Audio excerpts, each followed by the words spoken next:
Ayan na niya. Ready ka? Bye. Go. And welcome back to Kids Must Go On! Ngayon po ay, alam mo ba? Yan. Tungkol sa fashion show to, Alam niyo po ba si Charles Frederick Worth ay gumamit ng taong modelo, no? Galing! Sa kalagitnaan ng 1800s upang ipakita ang kanyang mga likha.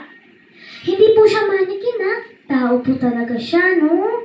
Siguro, nung wala pang mga design, pero mga design na, tao talaga siya. Ngayon, mannequin na, di ba? Tao pa rin? Tao hindi nagamit. Tao pa rin. Pero pag-design niya, ay mannequin ngayon po.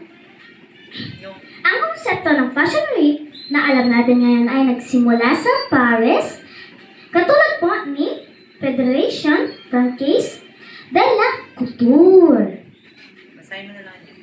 Na minarkahan ang unang opisyal ng fashion ay Paris Fashion Week noong 1973. Alam niyo po ba sumunod ang New York Fashion Week na umusbong noong World War II bilang alternatibong sa French fashion.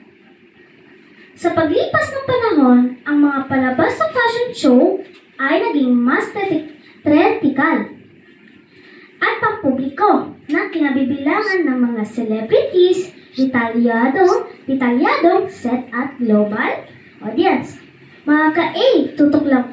At mga ka-A, tutok lang po dito sa Alam Mo Ba? Sa Kids Colette at sa Kids Must Go On! Yan. At let's all welcome our guest, Zoe! Hi Zoe, kamusta ka? Okay lang po. Okay lang.